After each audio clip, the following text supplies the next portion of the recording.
noite. Hoje vamos fazer uma análise aos factos e aos números do estado da nossa economia, pelo menos alguns, aqueles que considerarmos como mais relevantes, claramente motivados pelos dados que foram apresentados pelo Presidente da República no Estado da Nação, apresentado na passada sexta-feira na Assembleia Nacional. Um discurso marcado pelo otimismo dos números decorrentes da subida do preço do petróleo e que deverão permitir um aumento da receita do Estado na ordem dos 26% em relação ao que foi projetado para o Orçamento Geral do Estado para este ano. De acordo com o jornal Expansão, o encaixe é de quase 2 bilhões de kwanzas. O Presidente da República referiu-se ao destino a dar a estas verbas nas contas públicas, passou ao lado das previsões do Fundo Monetário Internacional que apontam para a sexta recessão sucessiva e aproximou-se muito mais daquilo do que foi dito pelo Banco Mundial, que acredita que a nossa economia possa crescer um pouco mais dos 3% ainda este ano. Estas projeções acontecem quando nós estamos a pouco menos de um ano das eleições gerais.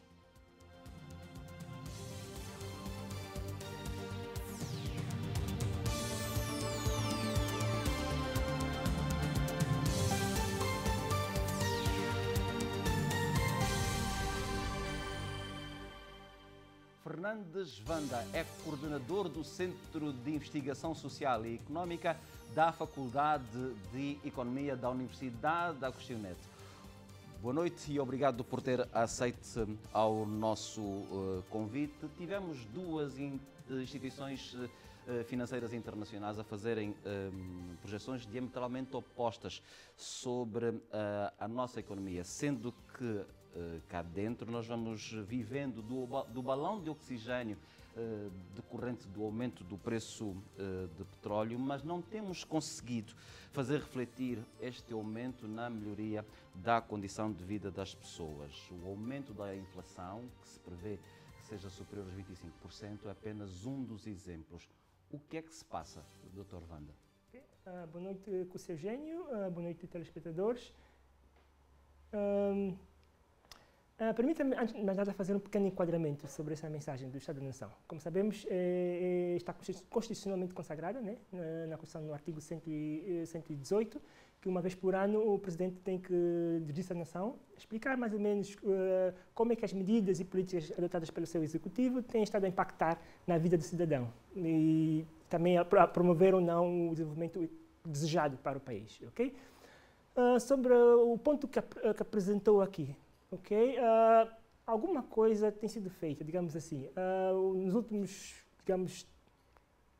4 anos, o Executivo tem estado a enfrentar, chamaríamos, uma certa consolidação fiscal, E tem feito várias reformas a vários níveis. Claro, os resultados não têm sido os mais desejados e também não têm surgido na velocidade que seria de esperar. É normal, dada a situação em que o país estava em 2016, digamos assim, na transição, Mas nesse discurso o Presidente deu-nos algumas pistas, indicou-nos mais ou menos o que iria fazer com este excedente do petróleo. Exatamente, e o que está aqui, por exemplo, ele iria pensa constituir reservas mínimas de tesouraria, o que permite, sabes, a receita de tesouraria permite atender às despesas correntes. Iria proceder ao pagamento da dívida atrasada dos anos anteriores. Aqui, eu acredito que se priorizar o pagamento da dívida interna, isso será benéfico para a economia, já que ia dar uma folga às empresas e essas, por sua vez, poderiam proporcionar uma condição social melhor aos seus trabalhadores.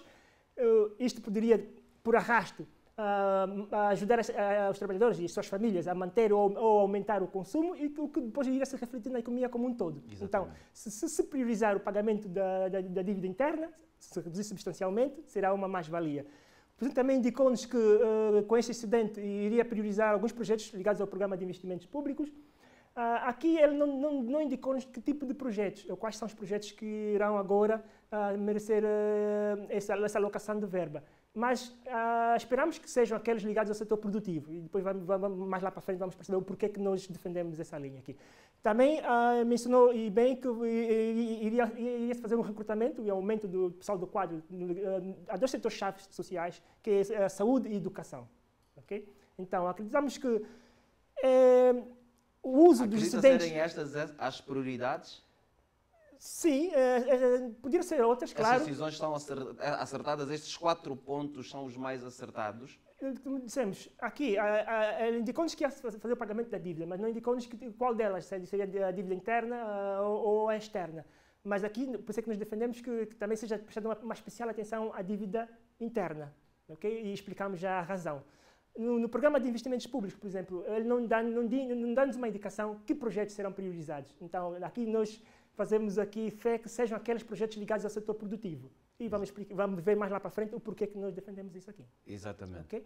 Então, para hoje, né, para esse direto ao ponto, digamos assim, nós vamos analisar alguns aspectos que foram mencionados no discurso. Por exemplo, vamos olhar para a questão da dívida, vamos olhar para a questão também da estabilidade do mercado cambial, vamos também analisar a questão da inflação, depois dos aspectos ligados à diversificação econômica e fortalecimento do setor privado, e vamos terminar por apresentar o que chamamos como oportunidades e desafios da economia. Então, pois não, com relação à dívida, nós vemos que ela de 2017 para 2020 cresceu, sendo que a forma como ela está composta, há um aspecto que o Dr. Wanda considera, e pelo slide considera positivo, mas há um que tem a ver com a dívida com fornecedores que vem um não. Porquê? A dívida com fornecedores, só para os nossos telespectadores perceberem lá em casa, portanto, é o primeiro item que nós temos nesta ordem que colocamos da composição da dívida, que nós em 2017 tínhamos qualquer coisa como 4.383.000 dólares e passamos para 2020 para 4.850.000. O Presidente disse bem na sua mensagem que está a haver um reperfilamento da dívida de Angola. E isto aqui mostra, que este slide mostra exatamente isso. O que é isso, reperfilamento? Ok.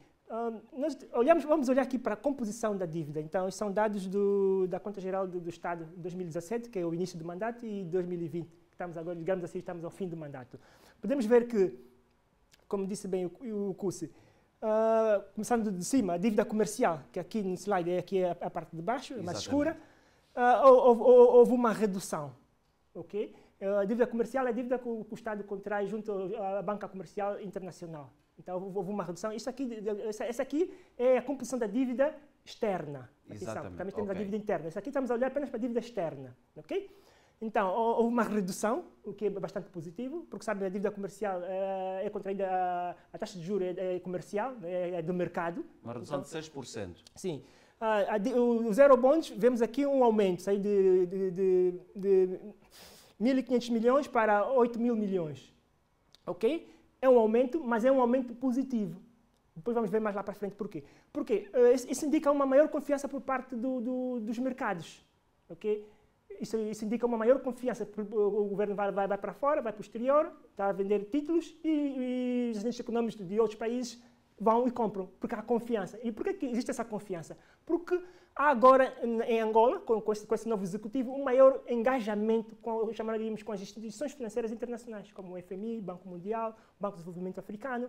E vemos aqui, por exemplo, na dívida multilateral, okay, que é o segundo quadradinho aqui neste gráfico aqui, houve um aumento também. Saiu de 2.000 milhões para 5.000 milhões. Mas esse aumento é bom, é um aumento saudável, porque a dívida multilateral, quer dizer, a dívida contraída junto de instituições como o FMI, Banco Mundial, Banco de Desenvolvimento Africano, o crédito é concessional, é um crédito baixo, baixíssimo, de 2, 3, 4%, okay? É muito melhor do que a taxa de juros normal, comercial. Do mercado. Do mercado, digamos assim. Então, é um empréstimo ao desenvolvimento.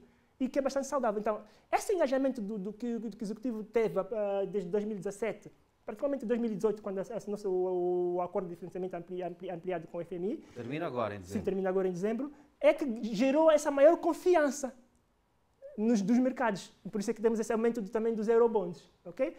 Por outro lado, A dívida com os fornecedores é que eu chamaríamos de problemática. E aqui, desses fornecedores, destacamos os dois principais, que é a GEMCorp, que é uma instituição, digamos assim, é um fundo de financiamento, e a LR é um grupo empresarial israelita. Não se sabe ao certo, olhando para os documentos, não se sabe ao certo que tipo de bens e serviços esses dois fornecedores têm estado a fornecer ao Estado, mas tem estado a aumentar. Há alguma razão para que estes dois sejam os principais fornecedores? Como dissemos, em que é que eles se diferenciam dos demais? Digamos assim, isso são dados tiramos da conta geral do Estado. Esse é documento produzido pelo Ministério das Finanças. Eles lá nesse relatório, eles apresentam estes dois como os principais fornecedores. Mas não dizem exatamente o que tipo de bens e serviços eles têm estado a fornecer para o Estado. Ou seja, apesar da dívida ter aumentado, ela pode ser considerada como uma dívida boa? Sim, é boa, porque houve mudança na composição da própria dívida. Então, o que é saudável, ok? E lembra-se que agora, hoje por hoje, a dívida de Angola é sustentável. Por quê? Porque também Angola conseguiu negociar uma moratória até 2023, ok? Certo. Tá. Estamos a falar de 6 mil milhões de dólares até 2023. Sim. 2 mil milhões por ano. Ok, está certo. Então, mudamos de slide e entramos para o próximo slide, que também é algo que foi mencionado na mensagem do presidente, que é a estabilidade no mercado cambial. Okay? Como o Cusso disse bem, o aumento do preço do petróleo significou o aumento das receitas por parte do Estado. E por que este aspecto é importante para uma economia como a angolana? Angola, como sabemos, é um país muito dependente das exportações e das receitas provenientes dessas exportações de petróleo. Okay? Então, com este aumento do preço do barril de petróleo, que gerou também o aumento das receitas por parte do Estado, foi possível conseguir-se uma certa estabilidade cambial, ok? E aqui, isto é que foi dito no discurso, por exemplo, que houve aumento das reservas internacionais líquidas, é bem verdade, os recursos em moeda externa estão a serviço dos agentes econômicos, aqui pusemos um ponto de interrogação, vamos dizer depois o porquê. O quanto está mais estável, sim, é verdade, o diferencial entre a taxa de câmbio do mercado oficial versus o paralelo diminuiu bastante, mas, apesar desse bom sinal, o que nós mostramos no gráfico a seguir, esses dados aqui do gráfico a seguir são produzidos pelo BNA, que é o Banco Central em Angola. Digamos, a classificação das importações por categoria econômica. Exatamente. Okay? O que é que esses dados nos mostram aqui? Nós pegamos os dados desde 2017 a 2020 para termos uma maior percepção. Estes dados nos mostram aqui que a estabilidade no mercado cambial tem servido mais para a importação de bens de consumo corrente. Essencialmente a alimentação. Sim. Quando deveriam estar a impulsionar um pouco a importação de bens de capital e bens de consumo intermédio, ok? Que é o setor produtivo. Era uma questão de até de explicarmos lá para casa o que é que quer dizer cada uma destas classificações, não é? Os bens vamos passar por aqui, bens de consumo corrente, importação de alimentação, combustíveis, ok? Bens de capital, equipamento e maquinaria, que serve ao setor produtivo. Bens de consumo intermédio são mercadorias ou produtos que depois são utilizados para a transformação, pelas indústrias, okay? Digamos assim. De acordo com essa classificação, nós temos nos bens de intermédio, os bens intermédios, o que se gasta com a importação de bens intermédios ainda é inferior aos bens de capital. Okay. O que é que esse gráfico mostra? É mais do dobro. Se estivesse a ocorrer o que nós chamamos em economia a transformação da economia de Angola, se estivesse a ocorrer essa transformação da economia de Angola, quer dizer, se estivéssemos a depender menos do petróleo, iríamos ver aqui um crescimento gradual da importação de bens de capital e bens de consumo intermédio. Okay? Essencialmente estes dois. Sim. Aqui o curso poderia dizer, ok, 2018, 2019 houve um aumento. Se olhamos em pontos percentuais, de 23 para 31, cerca de 8 pontos percentuais. Todavia, se nós formos aos dados também do BNA, Banco Central, olhamos para o relatório que expôs sobre importação, mas por categoria de produto, vamos ver que os bens de capital que foram importados de 2018 a 2019, que produziram esse aumento aqui, que aparentemente é positivo, foram essencialmente importação de aviões e embarcações. Não sabemos agora se foi de pescas ou de recreio. Okay? E se nós analisarmos nesse mesmo relatório da importação por categoria de produto, vemos que a importação de equipamento e maquinaria, desde 2017 até 2020, tem estado a reduzir, o que é um contraste. Okay? Ela sai de 3 mil milhões em 2017 e termina em 2020, 2021, cerca de 1.000 milhões. Okay? Então, por isso é que eu digo, não está a ver a transformação da economia. Por isso é que no slide a seguir vamos ver como é que isto tem impactado na inflação. Mas isso contraria o discurso que tem sido pregado da diversificação económica que nós muito precisamos. Temos um slide também sobre isso aqui e vamos tratar de analisar os meandros deste processo. Okay? Então, vamos fazer isso, se me permitir, Dr. Wanda, depois do intervalo, porque temos que ganhar dinheiro. Nós voltamos mais daqui a pouco.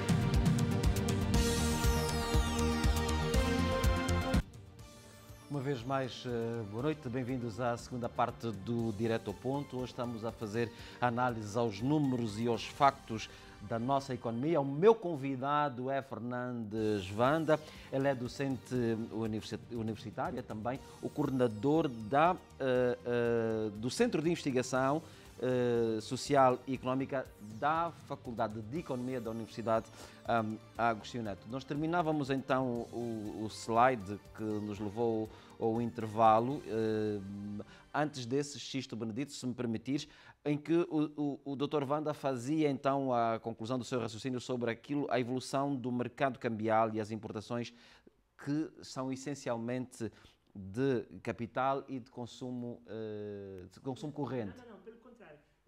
Nós terminamos dizendo o seguinte. São bens de consumo corrente e de bens intermédios, são os que mais dominam a composição. Pelo contrário, nós terminamos dizendo o seguinte, que o Presidente está correto ao dizer que há uma estabilidade do mercado cambial, mas nós fomos um pouco mais além. Exatamente. Fizemos uma análise porque isso aqui é o direto ao ponto. Exatamente. Como é que essa estabilidade tem a impactar no bolso ou não do cidadão. De forma direta. Então, de forma direta, ok. Nós fomos um pouco mais além e aqui olhamos para a composição das importações e vimos que não está a haver o que chamaríamos de transformação estrutural da economia da Angola. Okay? Por quê? Porque Angola continua... Não foi possível fazer isso ao longo destes 4 anos? Não, porque Angola continua a importar essencialmente bens de consumo corrente, quando deveria estar a importar mais bens de capital. Temos aqui 2 anos, 2018 e 2019, que houve um ligeiro aumento, mas eu já expliquei aqui que este aumento, segundo os dados também do Banco Central, do Banco do BNA, dados da importação referentes à categoria por produto, mostra que isto aqui foi a importação mais de aviões e embarcações. O que é que precisa acontecer para nós termos essa alteração da composição das importações? Vamos ver mais lá para frente, quando chegarmos no slide sobre a diversificação econômica, mas podemos adiantar que tinha que haver uma intervenção do Estado. Okay? Houve uma intervenção, em que sentido? Houve uma intervenção via Prodese, mas depois vamos ver mais para frente, vamos compreender o que é que está a correr de menos bom com essa intervenção. Como sabemos, sobre a inflação, os relatores do INE, do Instituto Nacional de Estatística, e do próprio Banco Central, os pronunciamentos do próprio governador, indicam que a inflação hoje é muito alta, em Angola está acima dos 25%, em Luanda acima dos 30%, mas é impulsionada pela classe de bens alimentares e bebidas. Bens alimentares o que é? Exatamente produtos provenientes da agricultura e da indústria transformadora. Okay? Como vimos, não estamos a importar bens de capital. Então, eu já expliquei que houve uma redução da importação de equipamento e maquinaria. Okay? Está ligado com a inflação. Agora, quais foram as medidas de combate à inflação que nos foram apresentadas na mensagem sobre o Estado da Nação? Foram 2, essencialmente. Isenção dos direitos aduaneiros e redução do IVA. Em nosso entender, essas medidas não são sustentáveis. Por quê? Dissemos aqui, o INE tem mostrado que tem havido fraca oferta. Então, o foco para combater a inflação tem que ser o aumento da oferta. Essas são medidas de curto prazo.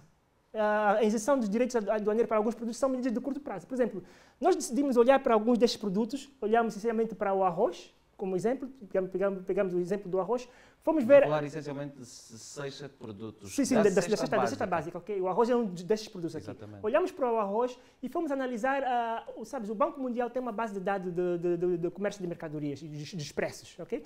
Vimos que no mês de agosto e setembro, os principais exportadores de arroz, quem são? É Vietnã e Tailândia. Vimos que houve um ligeiro aumento destas mercadorias desses países. Okay? Aumento do preço. Do preço, lá origem. Da origem. Veja aqui. Então, aqui essa isenção, como dissemos, é bem-vinda. Okay? Não estamos contra essa isenção. É bem-vinda, mas não é sustentável. Então, o país precisa tomar medidas sustentáveis. E quais são essas medidas sustentáveis? Temos aqui uma sugestão, que é a dinamização dos perímetros irrigados. Porque isso é algo que a Angola já tem, isso existe. A Angola tem, segundo o Ministério da Agricultura, essencialmente 7 perímetros irrigados. Digamos assim, tem outros que havia a ideia de reabilitar e renovar alguns outros, mas digamos são 7. Matala, falamos de Cachito, Quiminha, por aí fora, okay? São 7. Okay? O Presidente mencionou na sua mensagem que vai fazer a entrega de 500 tratores. Então, se pegamos essas cooperativas e pomos a funcionar nos perímetros irrigados, okay? O que é que vamos ter aqui? Poderemos ter, sabes, a mecanização da agricultura pode gerar produtividade. Okay? Exatamente. E se ligarmos isso tudo aqui, as obras que estão a ser construídas via PIM, ok? Então, Programa Integrado de Intervenção dos Municípios. Sim, teremos aqui uma solução sustentável. Okay? Teremos aqui uma solução sustentável. Então, é isso que se deseja. Tudo bem, como dissemos, voltamos a repetir, essas medidas são boas, mas são de curto prazo. O que a Angola precisa para combater a inflação são medidas sustentáveis. A redução do IVA, e ao que se prevê, deverá rondar entre os 5% ou os 7%. É de curto prazo? Sim, porque não sabemos até quanto tempo vai durar essa redução. Okay? E por outro lado, ainda bem que mencionei isso aqui, eu estive a discutir com outros colegas lá no nosso centro, ligados à área de fiscalidade, eles chamaram uma atenção a um pormenor, disseram, ok, é bem-vinda essa redução, as empresas vão pagar menos impostos, mas tem um custo administrativo. Porque as empresas, para o IVA a 14%, elas tiveram que pagar consultoria, dar formação, ajustar os seus sistemas, calibrar para o IVA a 14%. Operar, exatamente. Agora vão ter que fazer um outro gasto para recalibrar os sistemas que têm hoje. É um custo que quem vai pagar por isso? Quem vai suportar Quem vai suportar isso aqui? Há uma outra questão Corremos também... o risco de eles passarem para o consumidor, afinal. Exatamente. Há outra questão que essa redução do IVA levanta, que é a redução da arrecadação de receitas.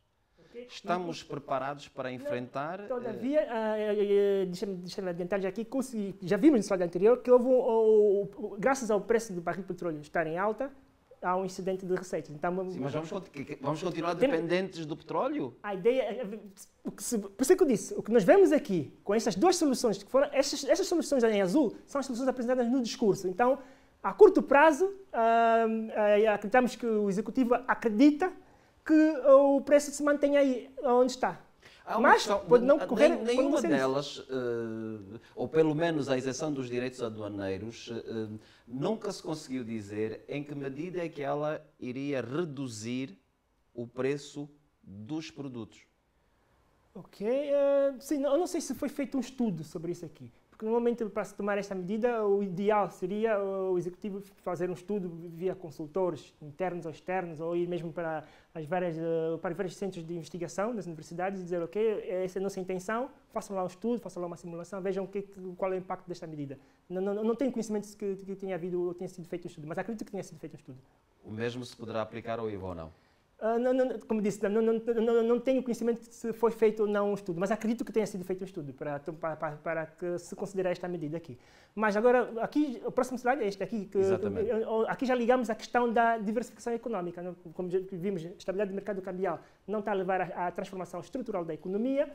E agora vamos ver aqui o aspecto da diversificação económica. Na mensagem do Estado sobre o Estado da Nação, o Presidente mencionou 2 programas principais, que é o PRODESE e o PROPRIV. PRODESE, uma das linhas é o apoio às MPMs, às micro, pequenas e médias empresas. E temos também o aspecto da melhoria do ambiente de negócios. Vamos dissecar isto aqui. Estes dados estão aqui sobre o crédito desembolsado, são dados do Banco Nacional de Angola. Foram numa notícia que o Banco... Publicados agora, dia 15. Dia 15, está no website do Banco Nacional de Angola. Aí podemos ver o grosso do crédito desembolsado, através do aviso 10/2023 de abril, que é para financiar os programas do PRODESE, estão a ser maioritariamente canalizados para as grandes empresas. E porquê? Segundo a explicação que temos tido das nossas interações com empresários e outros agentes económicos, é que elas estão melhor organizadas em termos contabilísticos em relação às médias e micro e pequenas empresas. É um problema de estruturação dos empresários, okay, não propriamente da medida. Mas repara, o apoio era para MPMs. Sim, okay, mas isso é para acontecer via Bancos? Okay? Mas isso é... Os bancos precisam conceder crédito e ter garantias que esse crédito seja reembolsado. Então, eu não vou conseguir conceder crédito e depois eu ficar com um buraco, não é, nas minhas contas. Então, o que essa medida mostra? Que os bancos estão a ser pragmáticos. Okay? Os bancos não são uma instituição de caridade. Okay? Eles têm que ser pragmáticos, porque têm acionistas e também têm que apresentar lucros para os seus acionistas. É o que eles estão a fazer. Então, infelizmente, esta intenção do Executivo não está a se materializar. Por outro lado, a melhoria do ambiente de negócio. Reconhecemos que foram feitas várias reformas a vários níveis, foram bastante positivas. Todavia, existe um dado, estes dados aqui são do INE, sobre a situação das empresas. Este dado, este relatório, trouxe de um relatório do INE, Instituto Nacional de Estatística, mostra-nos aqui que de 2016 a 2019, até onde os dados existem, o número de empresas que aguardam o início de atividades, quer dizer, foram inscritas, mas que aguardam o início de atividades, é quase o dobro da empresa em atividades. E repara que este número tem estado a aumentar. 2017 foram 115 mil, 2018 130. Quer dizer que alguém no Executivo não está a fazer o seu trabalho, quer prestar atenção a isto aqui e ver o porquê que este número de empresas que aguardam o início de atividades está a aumentar. Okay? Quer dizer que não estão a gerar emprego. Há maior número de registros de empresas. Estão registradas, mas não conseguem dar início a essas atividades. Vamos fazer aqui um cálculo muito simples. Em 2017, houve uma promessa de quê? 500 mil empregos. Okay? Se cada uma destas 115 mil empresas empregassem, no mínimo, 5 trabalhadores, teríamos os 500 mil empregos aí. Okay? Vamos, 2018, 130 mil empresas. Se essas 130 mil empresas, todas elas dessem início dessas atividades e empregassem cada uma delas 5 trabalhadores, teríamos mais de 500 mil empregos gerados. Então, a possibilidade está lá. Tá, alguma coisa está a correr menos bem, digamos assim, e que faz com que não se está a prestar atenção nesses dados aqui e se adotem ou se tomem medidas para corrigir isso aqui. Porque o INE produz esses dados aqui. Isso são estatísticas do INE, Instituto Nacional de Estatística. Ele tem produzido esses relatórios e estão disponíveis para toda a gente. Okay? Certo. Vamos olhar para o ProPriv. O ProPriv prevê a tal retirada do estado da economia. Que eu tenho estado, nas minhas análises, nos meus testes, tenho estado a criticar a forma como isto está sendo feita. Mas pronto. Qual é a crítica? A crítica é que não é que o Estado seja mau gestor. Okay? E um exemplo que eu tenho estado a mencionar nas minhas análises é da Singapura. Okay? Se vamos na lista dos países mais competitivos do mundo, está sempre na lista entre os 3 primeiros, 4 primeiros, mas, no entanto, boa parte do PIB da Singapura é produzido por empresas públicas. Então, não é o facto de estar na economia, é a forma como essas empresas são geridas. E um exemplo interessante disto aqui tem acontecido todos os anos, mas esse ano foi bastante interessante, ver que até o IGAP deu prazo, até acho que era o mês de abril, para as empresas apresentarem contas, até o último dia do mês de abril, que as empresas tinham que apresentar contas, apresentar um relatório e contas do exercício anterior. Do ano anterior. Segundo um dos jornais económicos mais publicados desse país, só 10 empresas tinham, quer dizer, foram de encontro à meta, apresentadas as contas. São 10 empresas públicas, e do universo de cerca de 80 empresas públicas. Mas o que é que estará a faltar? Mas hoje por hoje, por exemplo, eu ontem estive a ver o website do IGAP, já vi que já temos 74 empresas a apresentar. Mas o que é que isto acontece, na sua opinião? Eu digo sempre, o problema tem sido a relação que existe entre os gestores de empresas públicas e o poder político. Essa proximidade que existe. Logo, é difícil o poder político disciplinar. Vai resolver? A ideia do executivo é que, sim, passar esses ativos para agentes privados, eles vão ser mais dinâmicos e tudo o resto, e as empresas vão ser mais produtivas. Mas se não houver esta tal melhoria do ambiente de negócio, repara, vamos voltar aqui para a situação das empresas registradas. Empresas registram, mas levam muito tempo para dar início a essas atividades. Se olharmos outro relatório do INE, que é o índice do clima econômico, okay? Lá vemos que os agentes econômicos reclamam sempre das mesmas coisas, que é a dificuldade no acesso ao financiamento e infraestrutura.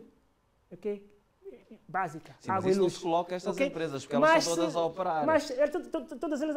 E muitas delas, algumas delas são até rentáveis. O caso, sim, mas o caso da ENSA mas o apresentou ambiente de resultados negócio positivos no ano passado. A Unitel farta-se de ganhar dinheiro. Portanto, não é propriamente por causa dos problemas ligados ao ambiente de negócios, o acesso a crédito ou a infraestruturas, que vai ser mau a privatização.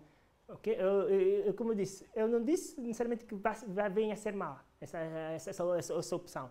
Mas o que eu tento defender aqui é que dizer que o Estado é mau gestor é que é incorreto. Ok? Então, tudo bem, a estratégia do Executivo optou pela privatização, mas nada garante que elas serão mais rentáveis, passando todos esses ativos para privados. Ok. O que é que deve acontecer para esta privatização? E estamos a falar de empresas de relevo, com representatividade económica, desde logo o número de mão de obra que elas empregam. O que é que deve acontecer para esta privatização atingir os objetivos que o Estado pretende? Como é que deve ser feita? Por exemplo, o exemplo que temos aqui são empresas, por exemplo, essas 4 primeiras empresas são empresas ligadas a serviços. A Unitel já está também presente em outros países da África, como Cabo Verde, Santo Tomé, acho que também Moçambique.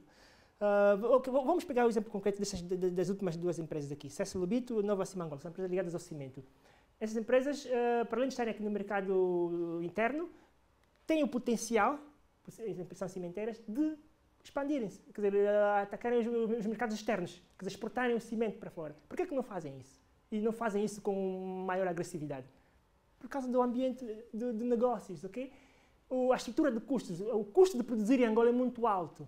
É aí é daí que vem as minhas reticências quanto ao ProPriv. Okay? Então, ainda sobre a diversificação econômica e fortalecimento do setor privado, o Presidente mencionou outras iniciativas, por exemplo, a construção de mais 3 refinarias. Ok, nesse aspecto aqui, uma das coisas que nós não ouvimos na mensagem do Presidente é que, e nós defendemos, tem que haver a inserção de empresas angolanas para que haja transferência de tecnologia. Por quê? Senão, o que é que vai acontecer? Por exemplo, a refinaria de Cabinda foi adjudicada à Gemcorp, que é, como disse, o fundo de investimento, porque logo é uma empresa estrangeira, ela não é uma empresa de engenharia, atenção, é um fundo de investimento, não é uma empresa de engenharia, quer dizer, que vai subcontratar uma empresa de engenharia para vir montar a refinaria em Cabinda, ok? Quer dizer, vai comprar, tipo chave na mão, o equipamento, vem montar em Cabinda, a refinaria. Não vai haver transferência de tecnologia.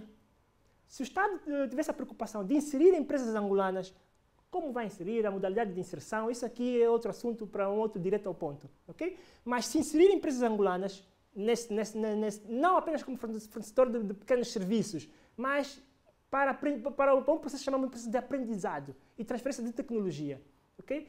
Quando passássemos para a refinaria do Soio e do Lubito, essas empresas que tivessem participado na construção da refinaria em Cabinda teriam algum conhecimento. E poderiam participar nos outros projetos e adquirir mais novos conhecimentos. Olha, um país que está a fazer isso em condições, tipo Angola, em termos de dependência do petróleo, é a Nigéria. A Nigéria, através do grupo Dangote, eu tive o privilégio de ouvir o próprio Dangote em Abidjan, no Fórum sobre Governação em África da Fundação Moibarim, em 2019. Ele explicou o grupo Dangote está a construir somente a maior refinaria de petróleo em África, na Nigéria. Okay? E ele teve a explicar o porquê que esse projeto teve muitos atrasos. Por quê? Porque estão a aprender a construir. A construção de refinaria é um projeto complexo, então exige muito aprendizado.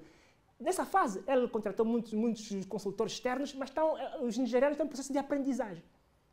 Kusi acredita, quando terminar esse projeto, eles terão conhecimentos e serão capazes também, são nigerianos, de construírem refinarias em outros países africanos. Exatamente. Doutor Wanda, vamos passar já rapidamente para este ponto antes de Isto aqui seguirmos para o segundo e último intervalo. São aspectos que foram mencionados no discurso, por exemplo, que houve um aumento da potência instalada, houve um aumento da produção de água. O que nós defendemos é que, com estes aumentos, por exemplo, de energia e água, isto tem que se traduzir na dinamização dos polos de desenvolvimento industriais. Ok? Para que produção industrial? E dos perímetros irrigados.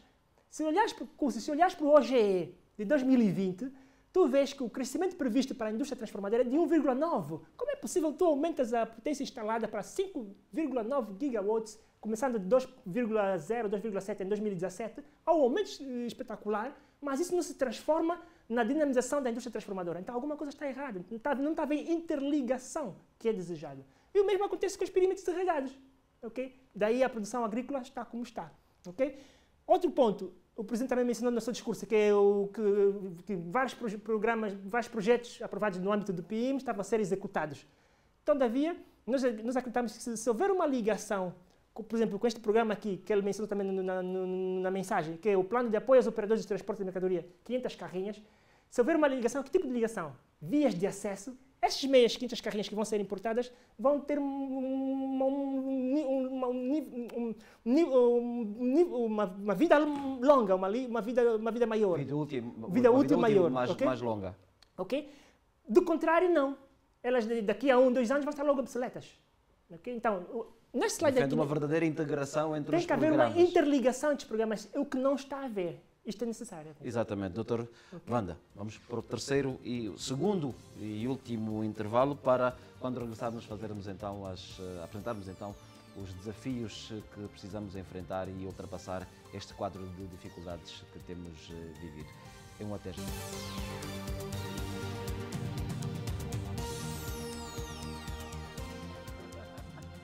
Uma vez mais, boa noite. Terceira e última parte deste Direto ao Ponto. Estamos a analisar alguns dos números e dos factos do estado da nossa economia. O meu convidado é Fernandes Wanda. Ele é o coordenador do Centro de Investigação Social e Económica da Faculdade de Economia da Universidade Agostinho Neto. Neste último bloco, vamos apresentar aquilo que, na sua opinião, são os desafios. Aponta o turismo como o virar da página de alguns dos nossos problemas. Ele é entendido internacionalmente como o petróleo verde, mas aqui a cor que o Dr. Wanda escolheu é a azul. Porquê? Ok, porque o turismo em si é interessante, é um setor interessante, mas não convém não esquecer que devido à pandemia da Covid-19 foi um dos setores mais afetados. Okay? Mas tem tudo para dar certo. Okay? E aí vamos aproveitar a mensagem que o Presidente deixou nessa mensagem sobre o Estado da Nação, falou sobre o turismo. Então, no slide anterior, antes de irmos para o intervalo, nós mencionamos o facto de que tem que haver uma maior interligação entre as diversas iniciativas. E aqui temos um exemplo concreto. Okay? Por exemplo, na mensagem sobre o Estado da Nação, o Presidente mencionou o facto de estar a haver um aumento do acesso aos serviços de saúde. Okay? O que é bastante positivo. Ele mencionou o número de hospitais que estão a ser construídos por Angola fora. O que é bastante positivo. Mas este aumento de acesso tem que se traduzir no aumento da qualidade dos serviços prestados. Qual é a relação da saúde com o turismo? Vamos chegar lá. Lembra-se que com os excedentes do petróleo vai-se recrutar mais pessoal para a saúde e educação.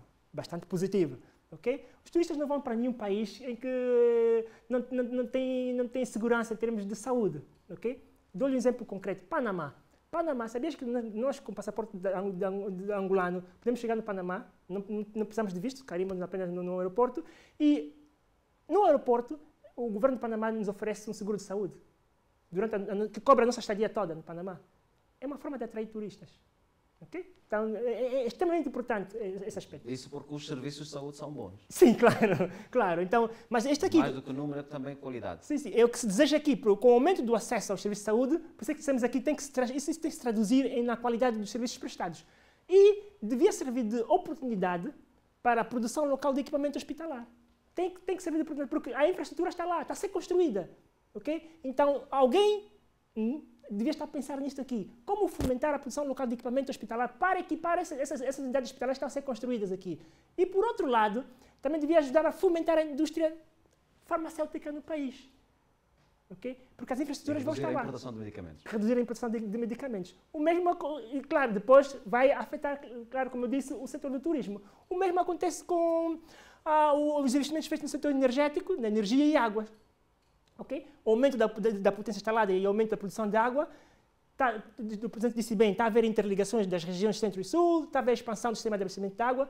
Isto aqui, se for bem feito, também vai contribuir para o turismo, porque o turista quer vir num país, ele vai querer ir para um hotel que tenha acesso à água luz, e saber que no país, pelo menos, os serviços de saúde são funcionais. E volta a interligar tudo isso ao Programa Integrado de Intervenção nos municípios. Está a dizer que este programa é bem-vindo, os 2.500 milhões do Fundo Soberano de Angola foram bem aplicados? Eu já fiz uma análise disso, já publiquei, tenho texto publicado sobre isso aqui. Eu digo, se fosse bem estruturado, se for bem estruturado esse programa, pode servir de uma medida contracíclica, ok? Porque as obras do PIM, no momento de adjudicação, se o governo exigir a incorporação de material de construção local, vai contribuir muito para a indústria de material de construção. Muito obrigado, Dr. Wanda. Foi um prazer tê-lo aqui neste Direto ao Ponto. A si também. Muito obrigado por ter estado connosco durante estes minutos. Nós voltaremos a marcar presença na próxima semana com, certamente, mais um tema. Até lá. Boa noite e bom final de semana.